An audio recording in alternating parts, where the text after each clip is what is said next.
এটা পলাইছে সব পলাইছে পলাই টাকা পয়সা নাই এখন আমরা পার হচ্ছি কাঁকড়ার চর। লাল লাল কাঁকড়া থাকে এখানে। কষ্টে হয়ে গেছে বুকা সুতা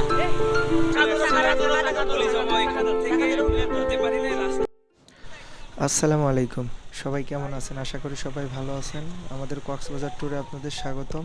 গতদিন আপনাদের সাথে শেয়ার করছিলাম প্যারাসিলিং এর কিছু অভিজ্ঞতা। প্যারাসিলিং এর পরের কিছু অভিজ্ঞতা আপনাদের সাথে শেয়ার করব। হিমছড়ি, কাকড়ার চর, ইনানি বিচ, এই স্পটগুলোতে যেতে অবশ্যই আপনাদের মেরিন ড্রাইভ রাস্তা হয়ে যেতে হবে। যেহেতু পুরা মেরিন ড্রাইভ রাস্তাটি সমুদ্রের সাথেই, সেহেতু আমরা সমুদ্রের সাইড হয়ে সামনের দিকে আগাতে থাকি বাইকে। সমুদ্র দিয়ে গাড়ি চালানোর আনন্দ অনুভূতি একদম আলাদা। এক সাইডে সমুদ্র, অপর সাইডে পাহাড়, ঝাউবাগান অন্যরকম এক জগতে নিয়ে আসবে আপনাকে। চলুন সবাই একসাথে প্রাকৃতিক সৌন্দর্য উপভোগ করি।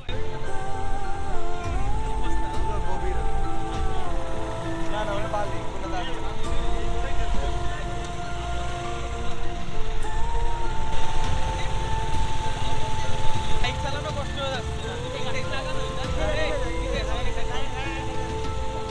বাইক চালানো অনেক কষ্ট।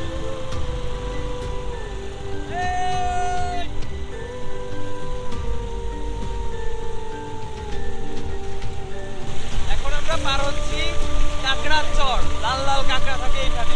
প্লাস সাথে পাশাপাশি আছে অনেক বড় বড় ঝাউবন। এত সুন্দর লাগতেছে দেখতে, জাস্ট ওয়াও। दिल में मजा आ गया।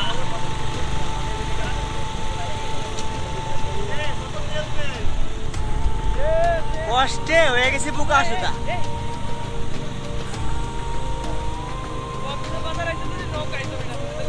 আমাকে ছবি তুলে দেওয়ার লোক নেই, আমাকে ভিডিও করে দেওয়ার কোনো লোক নেই, আর আমরা মানসিকতা করে মরে যাচ্ছি।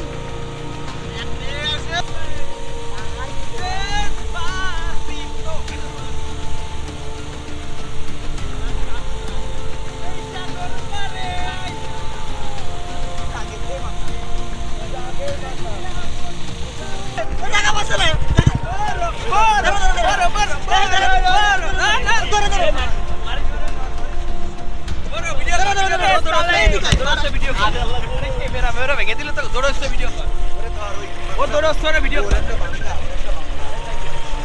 আরে ওরা আহত করিছে রে। আরে কাকা ধরে কিছু হবেন না, তুই ধর খালি।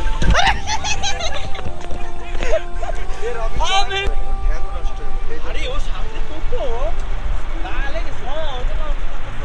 এই যে লাল কাঁকড়া, এই যে লাল কাঁকড়া,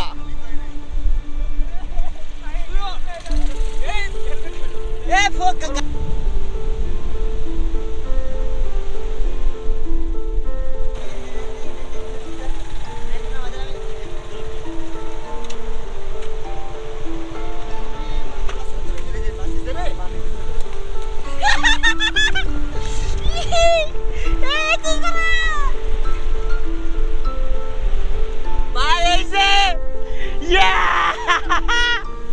এটা পলাইছে সব পলাইছে পলাইছে রে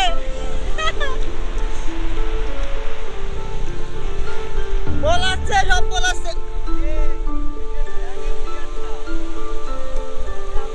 নাহলে কি হইতো?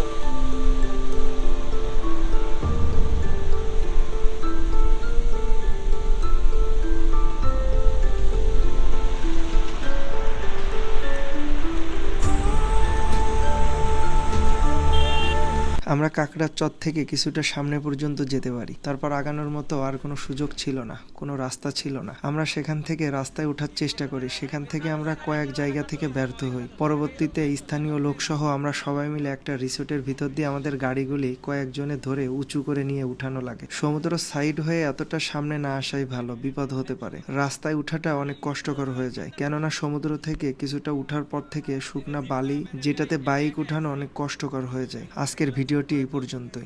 পরবর্তী ভিডিও দেখার আমন্ত্রণ জানিয়ে ভিডিওটি শেষ করছি। আল্লাহ হাফেজ।